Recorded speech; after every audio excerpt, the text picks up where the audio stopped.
Did he give me a countdown? Wow, it's just like he just live. It's like no 3, 2, 1. Good morning. We Facebook Live. This is real. What's going on, Chicago, America? It's what's left with Brandon Johnson. No, the little not. And we're about to get started here in just a second. He can't hear. Okay. Rod can't hear his. Because I don't have it on. Oh, he controls that. He's going to control you guys' mic as well. So we have like 1 minute, actually 4 seconds. We're about to go now. Yeah. You're listening to Chicago's only independent progressive. Hey, good morning. Okay. Good morning, everybody. What's going on? I know, 7 a.m. We do it every Saturday. Your week is not over. Let's get it done. It does not necessarily reflect the views of WCPT. They have to say that because I am such a controversial person. These are the views of everybody. All right, come on, let's do it, y'all.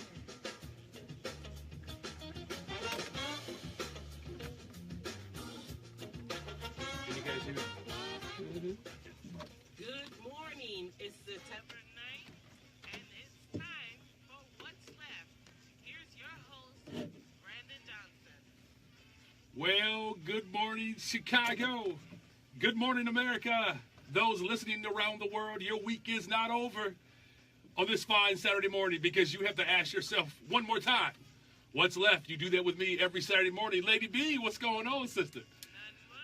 Man, how about this weather? It's still 70 degrees, a little chilly this morning. The fall season is upon us, but man, I'm really feeling good and feeling blessed. How's that first week of school with your children and your family? Oh, my God, it's vacation. I know. Well, look, we're excited. Even though it's vacation for those hardworking parents out there who trust us with their children, we don't take a break around here. The issues, continue to, in some regard, overwhelm many people with the challenges that we are faced globally, around the country, around this state, and right here in Chicago. So we don't take time off. We continue to press the issues and challenge these issues in a real way. We challenge these issues because our livelihoods depend on it, quite frankly. And before I get too far, though, man, listen, I know I say this a lot. I do. And one of these days, someone's going to call me out on this. But today's discussion, look, there sometimes, before game day, I used to be an athlete back in the day, all conference, all area. Just going to drop that on you a little bit. Yeah, you know what I'm saying? I mean, reliving the glory years of 20 years ago. But I used to get so excited, and I couldn't sleep. And today's discussion reminded me of that. I have two dynamic guests in the studio with me today. And they're not just guests. I actually consider them friends and family. I would trust my children with them. I don't say that a lot, but about many people. Though one of them in particular is a Sox fan. So if my children were with this amazing guest of mine, I would make sure that she would put all that garbage away. But before we get too far, let me just make sure that people are aware that this show is brought to you by the Chicago Teachers Union Foundation. And you can go to ctuf.org, ctuf.org, and check them out. I mean, the effort of the CTUF is just outstanding. Be promoting and pushing for publicly funded neighborhood schools and doing it from the grassroots level, supporting organizations around this country that are doing amazing things to promote public education and the work of public accommodations, quite frankly. And so we're really appreciative of that. And of course, a shout out to all of the members of the Chicago Teachers Union. Man, check you guys out. We've had a pretty decent summer, and children are in front of us now, and the work that we do every single day to continue to organize and push for a more just, equitable society, it starts in our classroom and extends out. So thank you, sisters and brothers. And not just folks here in Chicago, but those who teach around the state and around the country, and the parents who trust us with their children, working tirelessly to fight for the public accommodations that we deserve. And I want to get into today's conversation, and because there's just so much to talk about, and sometimes it's even hard to pick which topic when you are limited to 1 hour. Yes, I said limited to 1 hour, so I'm dropping that line, WCPT. And you can call into the station, by the way, 773-763-9278. If you have questions, But I want to talk about this issue around housing, particularly public housing, and how it connects to the overall political dynamics. And many folks who listen to WCPT, where facts matter here, every single week. When Dr. King came to Chicago, he was a part of a crusade that led the civil rights effort here to Chicago, and he joined a coalition, I believe, of about 44 civil rights organizations working to ultimately end the slums that families were living in here in Chicago, and improving the overall living conditions, particularly for blacks in the city of Chicago. And the campaign looked to address the deeply entrenched racial discrimination in urban cities across America, but particularly here in Chicago.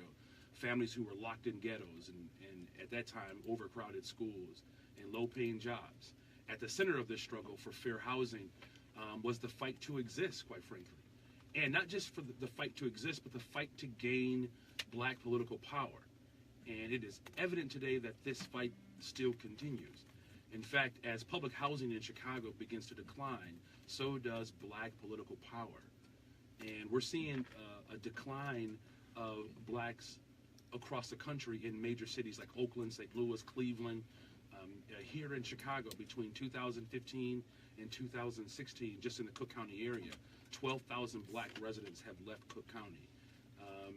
And the exodus is larger in other metropolitan areas in the country, believe it or not. But according to experts, many people believe that folks are leaving Chicago in search of stability, hoping to find some stable income and to have safer neighborhoods, so that they can actually find communities that offer those things.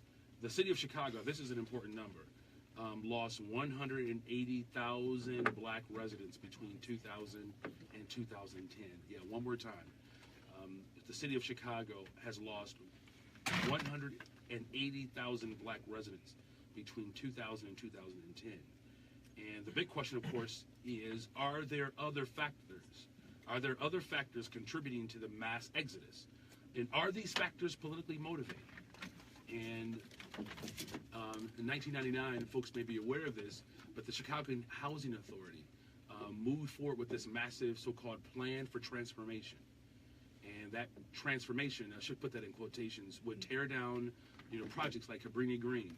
The Cabrini Green community is where I spent a good portion of my career teaching and working at the New City YMCA, teaching at Jenner Academy, and the Robert Taylor homes, of course, and other high-rise projects that had been deteriorating over time. And it was, at that time, acknowledged as some of the worst housing in America. And so the goal was that CHA would replace that housing by building up new mixed income development. And now here we are 18, nearly 20 years later. CHA is ultimately trying to claim victory. But there are people who are calling into question and doubting whether or not this so-called plan for transformation is actually realizing at least what was sowed. Now, here's the thing. Chicago certainly is engaging in transformation. I think we all can come to that conclusion. But the question is, who is it for? And who is valued in this city? And will public and affordable housing meet the demands of those who have been lost as a result of public housing being destroyed? And is the fight for affordable housing a fight for political power? Those are the big questions that we have today on What's Left. The phone lines are available to you all. Come on, man, get up. We want to hear from you all. 773-763-9278. And two dynamic folks who are going to join us today to discuss this. We have with me a dear friend, brother, organizer. His name is Rod Wilson, man. And this brother has so many different hats and so many jobs. I'm not even quite sure which organization attached to him, but we're going to just attach the hope to him. And then we have Jeanette Taylor, which I understand is Jeanette Taylor Smith. You know how you can know someone for a long time, and like you call them by their nickname or another name for so long, and then you see them like in a wedding, and then their name is in the program. It's like, I didn't know your name was Mookie. It's like, when did that happen? But Jeanette Taylor, I know her as Jeanette Taylor. And she is an organizer, a mother, just an incredible dynamic Chicagoan. And she is an organizer with the Kenwood Oakland Community Organization. Rod, Jeanette, friends of mine. Welcome to What's Left. Thank you. Good Thanks for morning. having us. Of course, And I know only family and friends, I would say friends more so, will get up this early to hang out with me on the north side of Chicago. This is true. Because quite frankly, I'm not even sure my family is up yet. I know my wife is not up, and at some point she's going to listen to one of my shows. But Rod, I want to start with you. I mean, this whole question around this transformation plan, if you could just help break this down for our listeners, what was the original goal of this so-called transformation? So in the city of Chicago, the city had 40,000 public housing units. At the time of the development of the plan for transformation, only 25,000 of those units were actually occupied. So the idea was, how do we reshape public housing? This is what the city's talking points were. How do we reshape it? How do we transform it, make it something better? So they were going to level the 40,000 and just rebuild 25,000 units. So that's how many that was actually occupied. Now, but you have to remember, part of this was because Chicago had been under receivership by HUD, because they had been so poorly mismanaged for decades. HUD came in and had to take over. And this is the only case I've ever heard of when you go from receivership to, with the plan for transformation, Chicago went under an agreement called a demonstration program called the Moving to Work program, which gave them autonomy.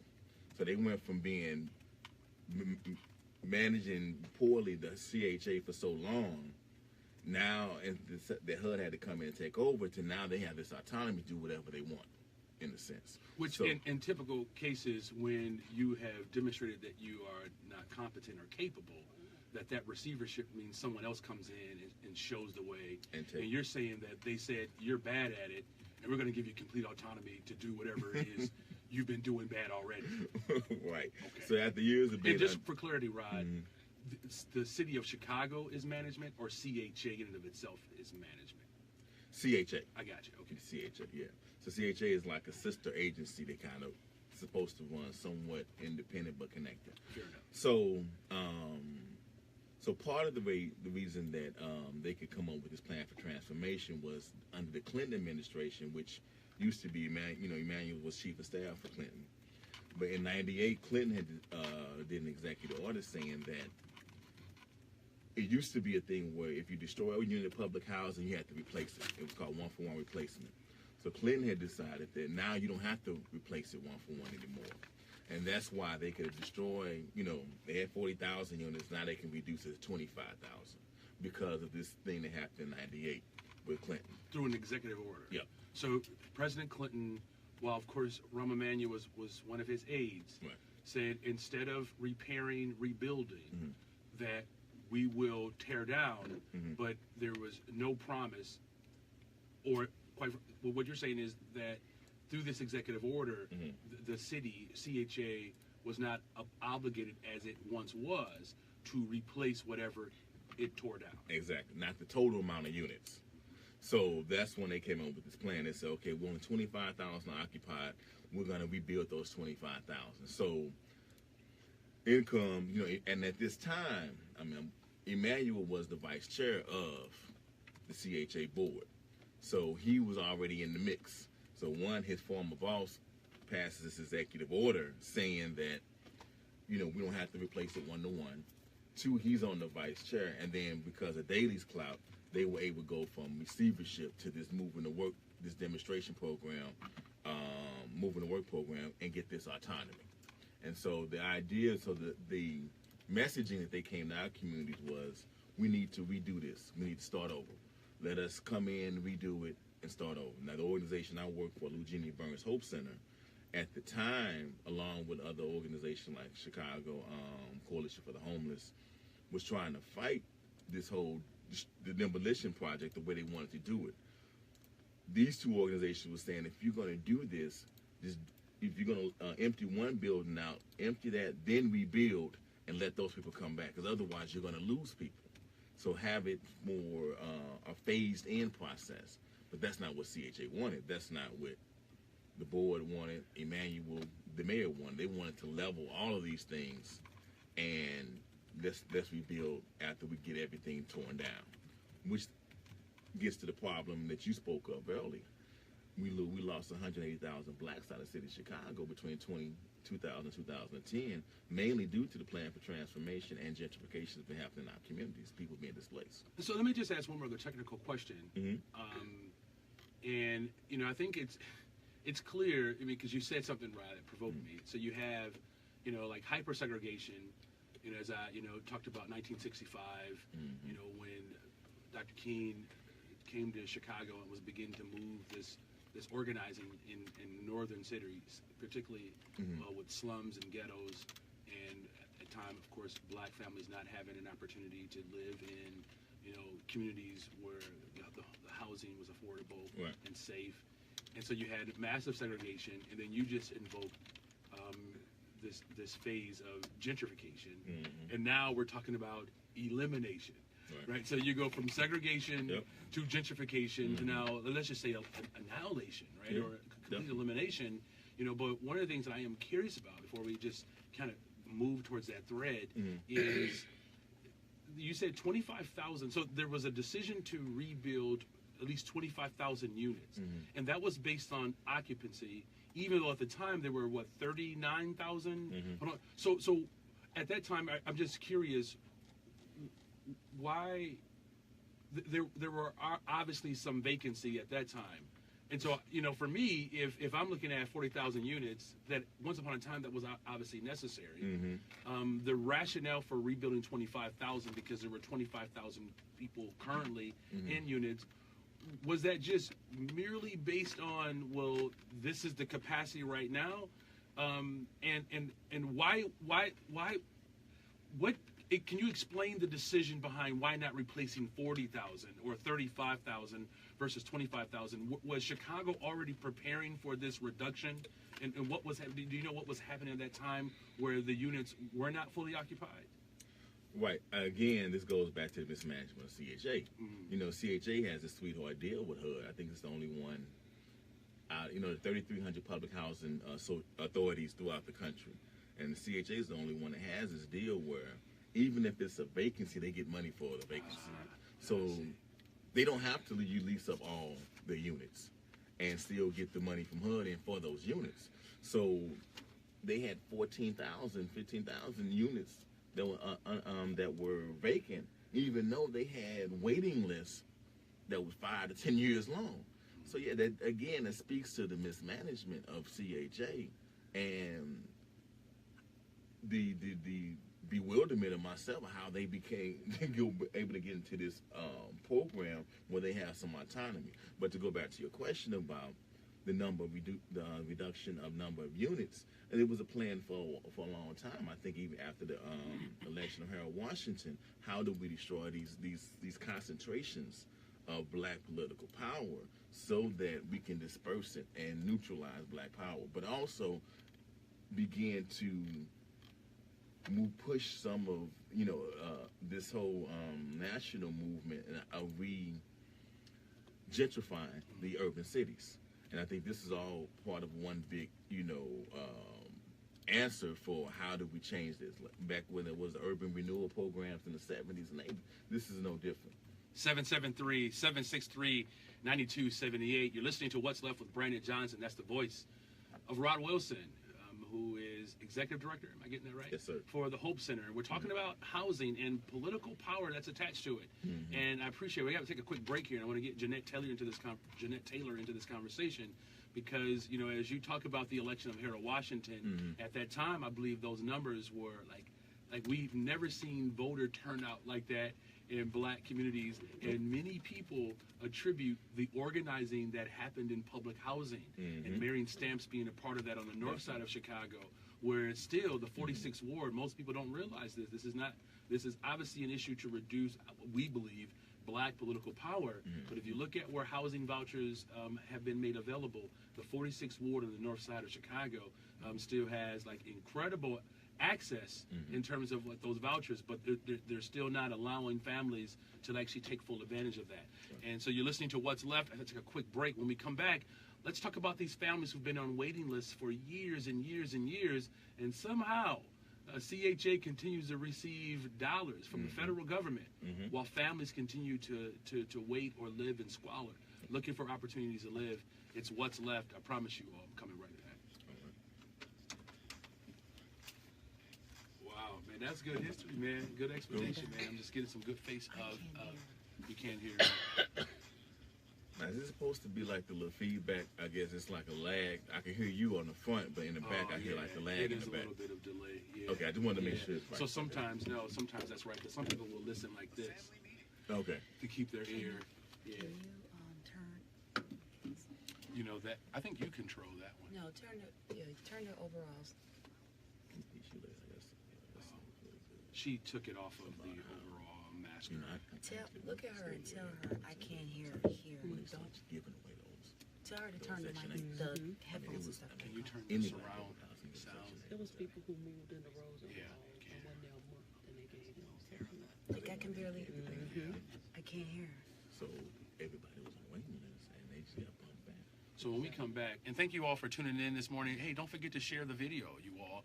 This is a great discussion. We're talking about public housing here in Chicago and public housing around the country, particularly how it relates to political power. And Rod, I thought you did a really good job of just explaining like the political dynamics and the motivation behind it, and obviously linking Rahm Emanuel to the Clinton administration to give this autonomy to a system that was poorly ran. Right.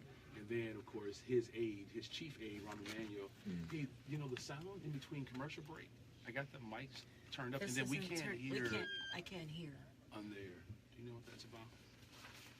Were you connected? Yes. Is it I'm plugged in? here. Yes, I'm connected. You want to try it from here Yeah, instead? yeah. What is this? If not, we can try during the next commercial break, because I know we have to come back up. Try it here.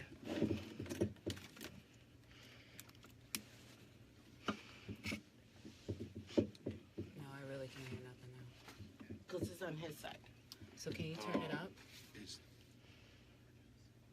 I'm going to turn mine up. I can't turn mine up. No? Because they can't hear the callers. Here, I'll put it back. So, I guess I will let the technical people do what they do. But we'll come back from a commercial break and we'll get it, figured out. But this is a fine discussion, and Jeanette, we'll go right into like these families on the waiting list. And actually, when I read the article, Jeanette, I had no idea. And we talked about this last night about how, and when we come back from the break, we'll go right into it. Not just your own personal experience, but how, families like yours continue to get moved down the list, and as your children get older, that certainly makes it a challenge. difficult, More definitely. difficult. So I think that's going to be important to have that conversation. You all share the video. If you have Yes, questions we or are. comments, by all means, offer those questions and those comments to us. But this is a real serious issue, and it's connected to our struggle and our fight for existence here in Chicago. Mm-hmm. Welcome back to What's Left with Brandon Johnson here, Progressive Talk Radio, where facts matter. I am your host, Brandon Johnson. Have two dynamic guests with me in the studio. Rod Wilson, who is the executive director for the Hope Center here in Chicago, and then of course we have a dear friend, sister, Jeanette Taylor, who is an organizer with the Kenwood Oakland Community Organization, and we're talking about Chicago public housing and how it is clear that transformation is happening around the city. You're seeing cranes all over the city where development is happening. High-end condominiums, luxury homes. You have base units in Chicago being built in the West Loop, the South Loop, where the baseline is $800,000. And what's fascinating is that that property is actually being built with tax dollars, which in some regard you can actually refer to that as public housing. But that housing that is being developed and built with tax dollars, TIF dollars in particular, those homes are not being built for the people who make up the city, the people who are indigenous to the city, quite frankly. And the question is, how does this connect and relate to the political power here in Chicago? And Rod, before the break, we were talking about the political dynamics that are attached to public housing and how political decisions were made ultimately that made housing not available. And Jeanette Taylor is with us today. And something I think is important that Rod mentioned that I would like for you to jump in on this is the families, attached. We keep talking about units and units and units and housing and destroying it and making like these objects. But what we're not talking about is that there are families that have been lost as a result of this. And so talk to our listeners about just like your experience as someone who needed affordable housing and how CHA was obviously not responsive to the needs of your family. Right. So I've been on that list since 1994 because at that time I was a teen mother and I had 3 kids, and of course I wanted my own place. That was the goal. I signed up. I was given a number and I'd been on the waiting list. I'd been on the waiting list since 1994, and they called me like in maybe early 2005 or 6.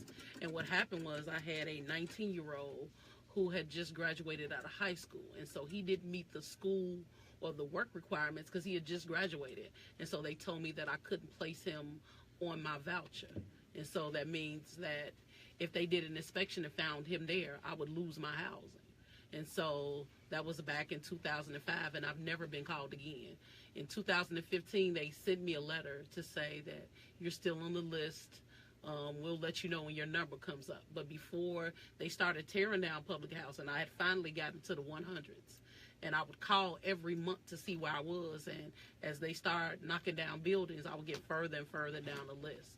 And so I was a mother who used to live in Bronzeville in a 1-bedroom that I made a 2-bedroom. But because of gentrification, I was pushed out. So I'm not now in Woodlawn.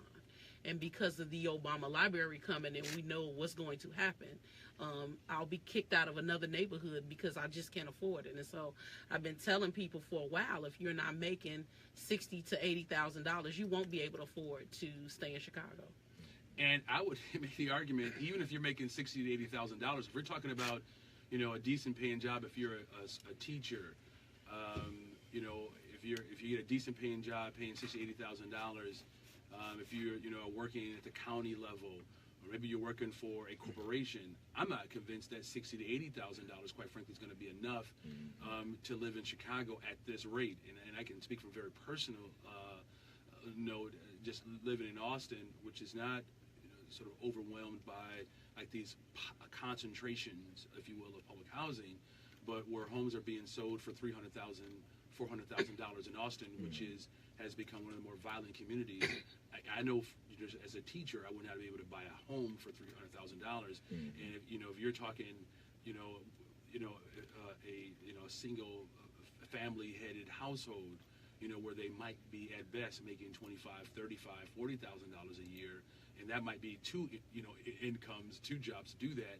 It is almost impossible. It actually is impossible. Something I want to go back, though, to something you said, though, Jeanette, because I just want to make sure I'm hearing this right. So you were on the list in 1994. 94. All right. And for those of you who can't remember 1994, I don't know, Rodney King, that was around that time. Right after that, a few years after that, I think the Bulls were a winning team. But it also was it ushered in the Clinton era. Is that right? Right, if I'm getting my presidents right. Yeah, So but he was in there, yeah. 92, and he came again in 96, right? And so at the time in which you're sitting on the waiting list is a time in which, I think to Rod's point, this so-called transformation is beginning to happen. And so you were on the list. You never got a phone call. Well, at least you were informed that you had moved up gradually. But help me understand, so as public housing was being torn down, why did you become less of a priority? Because you were because the people who already lived in the building were the priority. And so the people who they displaced, they moved into those units first. So if you were on the wait list, it was we have to place these people, and those were their talking points. We need to put the people who we've displaced into homes, and then once we have some available units, we'll put you in. But I started to see them doing some development. But what I realized that going to community meetings, what they start doing with a lot of CHA housing is doing a third, and a third. And so they're not CHA homes. They're a third market, a third affordable, and then a third subsidized. And so a lot of times those buildings would fill up with people who could pay market rent, and so there's no chance for me to get in any of those new developments. Just Yeah, if I can please. add something in. So it was a priority shift. So because the priority was we got to knock down these buildings and move these people out, they started making that a priority. We're going to take the housing choice vouchers, the Section 8 voucher, and give it to them. Most people don't know this, but I worked for a contractor with CHA in like '98, and I worked in Stateway Gardens and Robert Taylor Homes it was after I first moved to Chicago. And part of my job was to help people who took Section 8, help them find homes. And what people miss about the whole destruction of public housing, the biggest thing is that the problem with public housing was the mismanagement by CHA. When it used to be difficult to get into public housing when they first built it. You had to have a job, you had to be doing all these different things, and people were fighting to get into them because they were nice. But over the years and the decades of mismanagement, where you had grass, now you got dirt. Where you had working elevators, now they don't work. Where you had clean hallways, now they may smell like urine. But this is a management issue. And CHA wasn't collecting rent, they wasn't collecting power bills, all these different things. And so the mismanagement of CHA was CHA's issue, and that's what made public housing this thing that it became. So when they decided, hey, they tried to sell us on this piece of we're going to transform this and make this better, they weren't thinking about the families. They weren't thinking about these were communities where people who have these support systems. I work with folks with the ear and the ickies. They used to live in ickies and Dearborns, and a lot of them tell me like when I had to move, I had to figure out who's going to watch my daughter when I got to do this. Right. Well, I used to have people I used to have folks who, look out after my crib. And this one woman told me she moved into the apartment complex. I lived in the Ickies 20 years, never got broken into. She moved into the apartment complex, got broken into twice. But the support network and the support system with that, these are communities, not just units, not just people in units that we need to move out, but a lot of our support systems were broken up once this happened. Which made it that much difficult, Jeanette, as you're talking about, you're raising a family, you have, a growing family, Most which, definitely. God bless you. My oldest son is 9, almost 10, and I am going to lose weight just because he's getting older. And so you know where I'm going. I mean, feeding the family, working the family, finding Most sitters. definitely. Like, you're not the only family, I think is what Rod's point. Most We've definitely. experienced this. We're now where they've been displaced, trying to get to school, trying to get to work. Talk to us about, just So not even that, you have a large population of homeless kids in Chicago public school, and people think homeless is living on the street. No, it's families who live together. So me and my mother, we share an apartment because we're able to afford the rent together. But if I was on my own, I wouldn't be able to pay this $1,000. And so you have a large population of homeless students before that very reason. And so you look at them knocking down public housing, but tied into them closing schools. Because exactly where they tore down a lot of these homes is where they started closing schools. And so people talked about Renaissance 2010 being about education. No, it was about CHA destroying those homes. We got to make that connection. We cannot pretend like they did not go hand in hand. What happened is they didn't realize that these folks, even though they were displaced out the neighborhood, they would still bring their kids back to these schools. And so they like, how do we get them out of these communities we're trying to gentrify? And so I lived in Bronzeville, and I go back now. We got a Mariano's where Ida B. Wells used to be. How was that replacement of homes? So I don't shop there. On 51st and State, you got a tennis court. I like tennis, but come on, we need housing in this city. And so the thought that somebody would open their mouth to say the plan for transformation did what it's supposed to do when you got thousands and thousands of homeless families is ridiculous. I believe the number is roughly 20,000, and that's what's reported. I think to your point, Jeanette, that I remember when I taught in Cabrini Green, and you're right, the families that continue to come back, many of those families were going south, west, some of them taking 2 buses, a train just to get back to Cabrini because that's their neighborhood. And so they're most familiar with the neighborhood, so they continue to go to school there. But I want to stay on this thread about this connection between housing and public education and political power, because it's clear the figure behind all of this is one dude. It's Rahm Emanuel. Yep, it is. Right. So from his time with the Clinton administration, which Rod already laid out, the dynamics there that gave this executive order that shifted the dynamics of public housing. his then time as the vice chair of CHA here in Chicago, which put forth this so-called transformation. Fast forward this to Renaissance, 2010. You have all these great buzzwords, and the person that is central to all this is Rahm Emanuel. And what is obvious too is that at the center of all this is Rahm Emanuel and the diluting of black families in Chicago, black families not having access to housing, to schools, to jobs, political power. And so under Rahm Emanuel, it seems like wherever he is, there's a reduction of black people. There it is. And so now we have 2 less black aldermen. We are potentially could lose 2 more black wards, a black congressional seat. And Rahm Emanuel's at the center of all this. And you're making this connection because if folks who are not familiar with Jeanette, I'm going to get to Chewy. He's been holding for a second here. And I don't know if that's Chewy Garcia or just another Chewy. Either way, we're still going to talk to Chewy. Why not talk to Chewy? But Jeanette, most people don't know that your fight is so dynamic, and for folks who are not familiar with Jeanette Taylor, you need to become familiar with her. She's a dynamic example of what it means to be a parent, a leader, a fighter in this city, where Jeanette was a part of the hunger strike a couple of years ago that saved a high school and literally had to starve herself to do that. And I think that's something that's missing, Jeanette, that there is a real fight to protect black space in Chicago, and prepared and willing to do it at all costs. But that is not just to protect black space. This is about fighting for our families, and that's what this is about. It's fighting for us to have a space in the city that we love.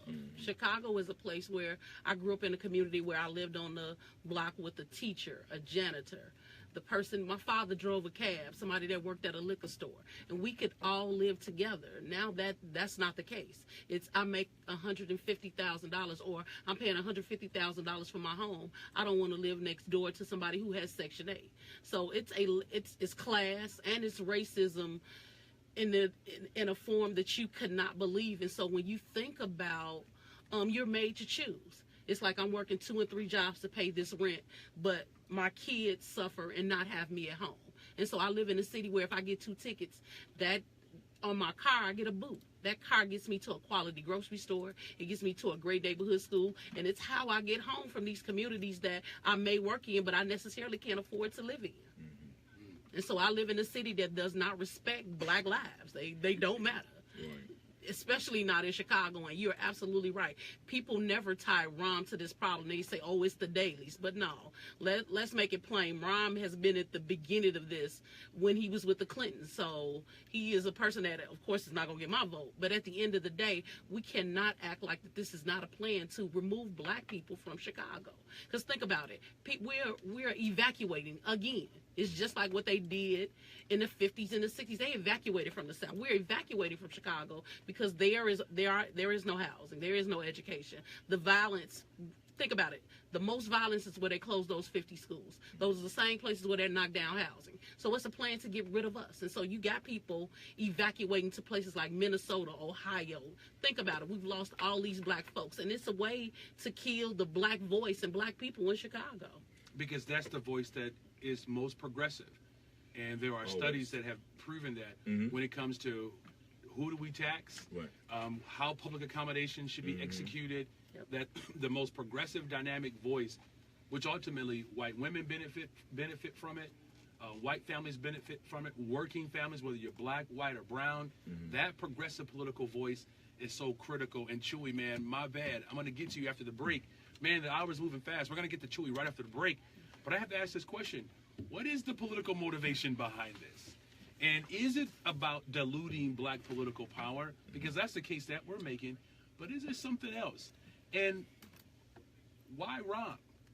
Why Rahm? Why continue to use this political figure to execute, as Jeanette is saying, like the evacuation of black folks in the city? You're listening to What's Left. Don't go anywhere, y'all. It's getting good. Yeah. See if you can push that mic on. Push that button on. The one I... I'm trying to think of one of them. This was There we go. Now we got it. You can't get a housing choice about UQ's in the city. Then they start letting people take them out the state. That was another way to get people out the city. Yeah.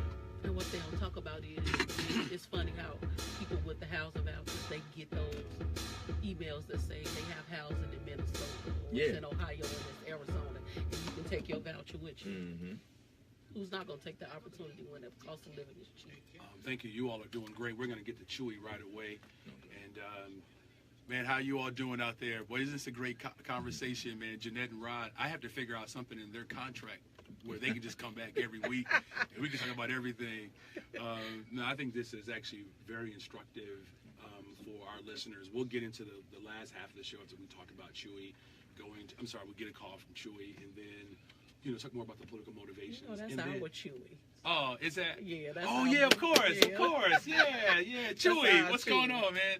Right, because I think that this conversation, I probably should have gotten like Mark in or someone like to talk about like what's going on in the north side because, there's some We real could definitely things talk about how they use, and we could talk about the tip dollars they use on Navy Pier when they could have gave it to schools. They could have put it in housing. It could have went anywhere. And then we also look at what the promise was for, on the transformation and how they haven't lived up to it. So then let's make sure we do that. I want to get too much on social media. Let's talk about that promise because even, I like, the discussion, Rob, where you say, look, the conditions were bad, but that was about management. It was. Exactly. And I also I wish we could have more time to talk about this, that public housing, people just assumed was just poor people. But it was working class families. You had teachers, families, generations of families. That's right. These were neighborhoods and families. I got an aunt that was a teacher's assistant. They lived in a project. No, my cousins grew up. Two of my cousins are now. One is assistant principal. One is a counselor at McDade. My aunt Barbara, their mother was a teacher's assistant, raising them in Cabrini Green, and now They don't talk about the goods that come from those communities. No. Let's bring that up real quick, and I promise we'll get to Chewy, and then our Chewy, the other our Chewy, and then we'll get into like policy. What do we have to do? And that policy doesn't have to be limited, of course, to housing. This is about like the larger political dynamics of revenue and prioritizing, and you talk about tips. So this is good. Believe it or not, you all, we're just starting to wake up now, but it's almost over. See, it's not so bad. Thank you all. So like we'll all right, 10 seconds. All right, so we're coming back.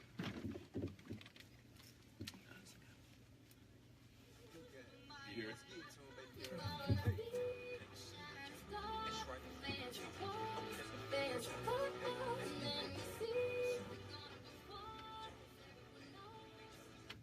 And welcome back to What's Left with Brandon Johnson.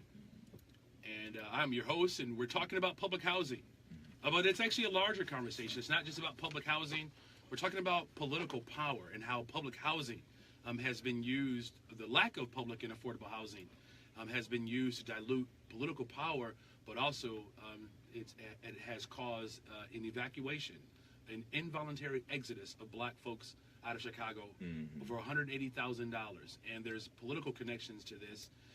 But before the break, though, we were talking about the political motivation of Rahm Emanuel. I think it's clear, but one of the things I do want to lift up real quick, Jeanette, I think you were talking about that these, they're not just units. We're talking about families. And I agree with you, Jeanette, that public housing was not just a place where the poor people lived. You had, and you described as working class families. I have an aunt, may she rest in peace now, who was a teacher's assistant who raised my cousins in Cabrini Green, and two of them have become educators themselves. I have one who is a counselor at McDade, another who's an assistant principal. But to your point, public housing was a community, and you didn't have to have mixed income. It already exists there, right? Most definitely. You got generations of families who come out of there, and they're doctors and lawyers. My aunt was a nurse. I had an aunt who was a teacher's assistant, and it was, while we called them the projects, they're good people. So it's not about the units, it's about this family that coexisted. It goes back to what Rod said, who's watching my kids when I'm at work or school? Who's making sure the kids are safe when they're playing in the playground? And those are a lot of things that we don't have now. So they didn't think about, this was not a plan to change the conditions in the building. This was a plan to get rid of black folks, to disperse us in communities for us not to be able to work together. And so let's stay there, Rob, because there was a promise that has not been kept. And so that when I asked about the political motivation, you mentioned this earlier. It's clear that there needed to be a shift, but that shift was about management, not about the families. And Right. and so if you could just like help us understand like what was that promise and the political motivations behind not fulfilling that promise. So again, the promise to our communities was, hey, you know, these developments have been having all these nefarious activities. We're going to tear them down. We're going to rebuild them. For those of you who live there, hey, you all be able to come back and benefit from these beautiful homes that we're going to have and everything. And that was the promise. But it wasn't an honest promise, because this was the first time, once when you got a Section 8 voucher, one, they just started giving them away to folks in, you know, in the developments they want to tear down. Usually you have to wait 10 years. They were just handing them out. Now you also, instead of having to use them in the city, you can use them in other states, Indiana, Wisconsin, Minnesota, and you see large shifts of black folks from Chicago going to those states. So if you really were talking about people coming back to these developments, then you would be pushing people out the state. The last thing is they did a poor job. I mean, and this, you can say whether it was intentional or not, tracking folks, you know, so that they can keep in touch with them, so they can come back. But they knew they were going to lose people, because the idea really wasn't about the folks in there being able to come back. That wasn't the idea, because when you look at it, one, Clinton passes this thing where you don't have to replace every unit of public housing. Two, you look at CHA destroying mostly all their big developments in public housing. And three, at the same time, you see this shift in this housing market boom, which was Wall Street. All these different things are playing together. And so now you have all this big influx in subprime markets, and you know, so it was a big shift of how do we take over these urban communities. And first, but we got to push the people in there out, and now let's raise the money so we can rebuild and bring a new gentry into the community. So it was, all these things were in play. I think the biggest thing they didn't count on was just the bubble bursting. I mean, because when I moved to Chicago in '97, you could buy a home in Bronzeville, $30,000, $40,000. By 2006, '7, their cribs going for $1 million, and it's unheard of. And then when they were tearing down, I remember this tripped me out because I just moved to Chicago. They were blowing up the buildings on the public housing developments on 43rd and Lake Park. These three, 42nd and Lake Park. These three big high rises. It was a parade of people just like, yay. But what people didn't realize is once they came for the public housing, next thing was the subsidized housing. Then third thing was going to be affordable housing. So if we really want to protect affordable housing where working class folks can stay in our communities, we got to protect public housing. Because if we let that go, all the rest start to fall. And we saw it. Hey, Chewy, good morning, man. Welcome to What's Left, and thanks for holding on.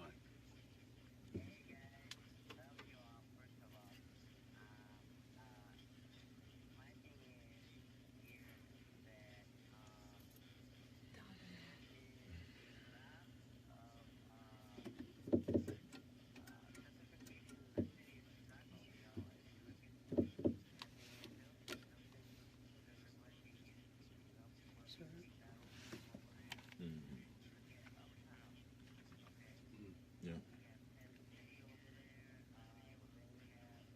Can't hear. Brandon.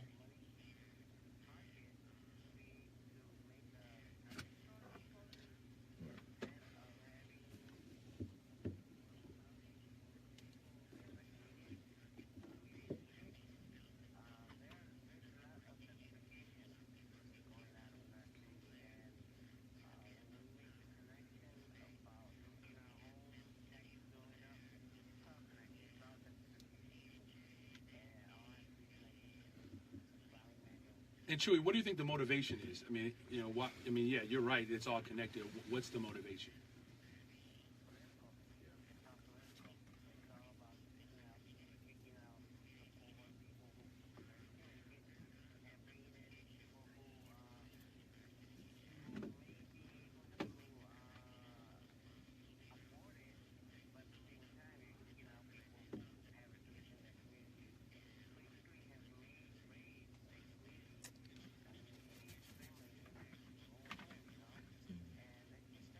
Yeah.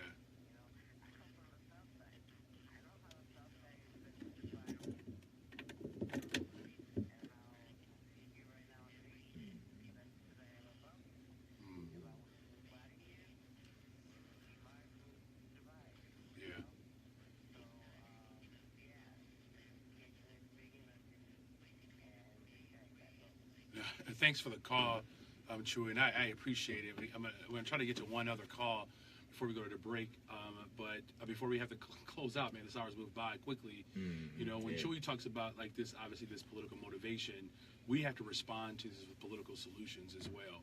And Rob, before we take another call, like what should we push for? I think we get the connection, the challenges that we're facing right now. Right. But there are political solutions. There are policies that I believe that we can put in place. Definitely. And I think, you know, even Jeanette connecting it to mental health and education and unemployment. We're talking about Great Depression era numbers of unemployment. The Negro Removal Act is in full effect. I mean, I think that if anybody's listening to this show, it would be hard not to come to that conclusion. But what is the political response, though, Rod, as far as you're concerned? So I think for as policy, because again, looking at, now let's put the focus back on Emmanuel. When he came into office, again, initially the promise was we're going to replace so many thousands of units. We're still owed thousands of units of public housing that has not been rebuilt, and we're in year 17 of a 10-year plan. So we're almost a generation later, and they still owe thousands of units. Now, I never thought I would say this, but under Daley was replacing the housing units about 700-800 units a year. Even when the market collapsed, it was still producing 700 units. And when the market collapsed, the only thing that development was happening in our community was CHA. Now, when Emmanuel came into office in 2011, he stopped CHA from building 700-800 units down to 400 units. His second year down to 200. His third year down to 80, then down to 40. They get the money to rebuild the units. Because let's keep in mind, like even when they weren't occupied, even 2 generations ago, they were still getting money. And so now Rahm Emanuel, I just want to make sure I'm clear, has reduced the redevelopment, if you will, down to 40 units a year, even though CHA is still giving them money. And so this explains that surplus he had been saying on $500 million that he's saying now is like 237. This is how they built the surplus by the money, like the Ickeys. They were getting $2 million a year to rebuild the Ickeys. The Ickeys have been vacant since 2010. So that's $14 million over the past 7 years. They ain't built one unit of the Ickeys yet. Not one unit. They still get money to rebuild Robert Taylor Home. They still owe 500 units out of 800 that's supposed to go there. They still get money for IDB Wells, which is Oakwood Shores. Now they built 300 public housing units. They still owe 600 to 700, and they sold land for Mariano's, as well as selling land for Robert Taylor to Excess Tennis. So the promise was you could come back. It's 17 years later. When he gets into office, he hinders that even more by not rebuilding and starts to collect this surplus. Also, they get money for 51,000 housing choice vouchers. Under Emmanuel, 13,000 housing choice vouchers weren't going out, but they got the money for it. And in addition to that, they get money for vacancies. CHA was one of the only governmental agencies that had a double AAA bond rating. They overpaid their pension fund when the state was having pension debt problems. They overpaid their fund. They paid more than they needed to pay. So they were doing everything but building housing. And you would say, why would they be doing this? Because they don't want to build the houses. CHA's purpose is to provide housing for people who need it the most. And when Emmanuel came in, they began to do less and less and less of that. Jeanette, what's the political response as you see it, policy level? And man, Rod, I'm sorry, Rod, man. Listen, man. I was setting Rod, you up man, for that. No. Rod, listen, man. I don't think I've seen you ride this fired up in a long time, and I've missed you, brother, dearly. And this brother pounding, but this is I think that's some legitimate righteous indignation, man. Because when I think about your story, you know, Jeanette, and other families out there, and how political games are being played with people's lives, and you're talking about, you know, public safety, access to mental health, access to jobs. Like, what's the political response as you see it from an organizing perspective, just from a parent's perspective, from a policy perspective in this moment? That people who are elected that don't serve us need to be replaced. It's crystal clear. Rahm Emanuel does not care about the 99%. He only cares about the 1% and his corporate friends, and so he does not deserve to sit in the highest seat in the city, and that's it. And along with some of those aldermen, some of those people, they need to go. They don't serve us. I live in Cochran's Ward, and I can't tell you the amount of vacant lots. I don't have a quality grocery store. My grocery store is the liquor store around the corner that sells Flamin' Hots and juice. And so they knock down the homes that are on 61st and Cottage Grove to build a Jewels. I'm not going to shop at that Jewels because you're making people choose. Either I get a quality grocery store or I have housing. And so you shouldn't be in neighborhoods like Hyde Park. I don't even have to go to up north. I can go right to Hyde Park. In Hyde Park, they have great schools in walking distance. They have quality grocery stores. They have restaurants. 5 blocks away in Woodline, we don't have it. And so it's about black and brown people not being the priority in the city.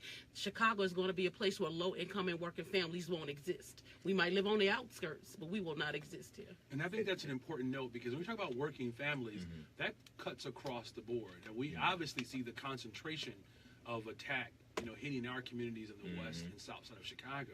But I don't think we should ignore the fact, I think as Chewy said, Rod, even on the north, side of Chicago, Right. where there are families who desperately need access to affordable housing, and that is like a real fight. I want just to give you all just a quick closing statement. How can people reach you, and what else can we do, Rod? Definitely support the Keeping the Promise ordinance. Keeping the Promise ordinance would provide some accountability to CHA. It would make sure they can't sell any more land without having a plan of the replacement housing. It will make sure that they get out at least 90% of the housing choice vouchers. This is our solution to make them do what they're already supposed to do. You can reach me. I'm the executive director of the Eugenia Burns Hope Center. Our number is 773-966-6222. Our website is www.lbhopecenter.com. Rod, real quick, Keeping the Promise ordinance. Who's carrying that? So we're in the midst of Okay. shifting that, Okay, I but got it's you. sponsored by Chicago Housing Initiative, and we are a coalition of organizations throughout the city that really try to make sure we can protect and promote affordable housing throughout the city of Chicago. Jeanette, closing thoughts, and how can people reach you? Closing thoughts is we just need to know that the people who are in these public seats are not serving the people, and they need to be replaced. I work for the Kenwood Oakland Community Organization, and I'm the education organizing. But we have a housing organizing who organizes tenant associations. So some of those buildings where you have senior housing and family housing that need organizing, and they kind of having problems with management, we do that. You can reach us at 773-548-7500. Our website is cocoonline.org. That's KOCO online.org. And I think that's an important note, and thank both of you all for hanging out with me on this fine Saturday morning. Is that we didn't even talk about affordable housing and public housing as it relates to seniors. We forget it's working class families and certainly low income families, but it's also our elderly who are That's fixed right, income. most definitely. And that's a promise that we definitely have to keep. I want to thank you all for hanging out with us again. That's Rod Wilson, Executive Director for the Hope Center. Of course, Jeanette Taylor, education organizer, just overall organizer for the city of Chicago, but particularly with the Kenwood Oakland Community Organization, one of the last black led organizations in the city, which we could have a whole other conversation about that. I want to thank you all for listening and tuning in with us. Of course, Lady B, our technical producer. I do have an executive producer. I actually relearned her name, Lavinia Owens. Lavinia Owens is in the house, y'all, man. Hold it down, you all. Thank you all so much. There's, of course, always something to do. And you ask that question every single day. But particularly as the week comes to an end, you always ask yourself, what's left? And you do that with me, Brandon Johnson. Continue to do that. And I promise you, the Lord says the same. I'll be back next week. Love you. Peace. All right. Yes, wow. A perfect show. Thank you all for hanging out with us on this fine Saturday morning. So much work to do, and Rod, Jeanette did an amazing job just offering explanation behind and all the love that's coming through. Share the video, and let's keep this conversation going, you all. The fight for public accommodations is a fight that's worthwhile, you all. And promising this Keep the Promise ordinance, check that out. And let's begin to call for, a dynamic and a far more robust response to the political problems that we're seeing right now. The Negro Removal Act is clearly in effect, but also the attack against working families, low-income families, and poor folks across the city. It's under attack. What type of city do we really want to be? A city that protects the interests of the wealthy and the few, or a city that actually fights for all of us? I think we know the answer here. Let's keep doing that every single week. I love you guys. God bless you. Let's keep up the good fight. See you guys next Saturday.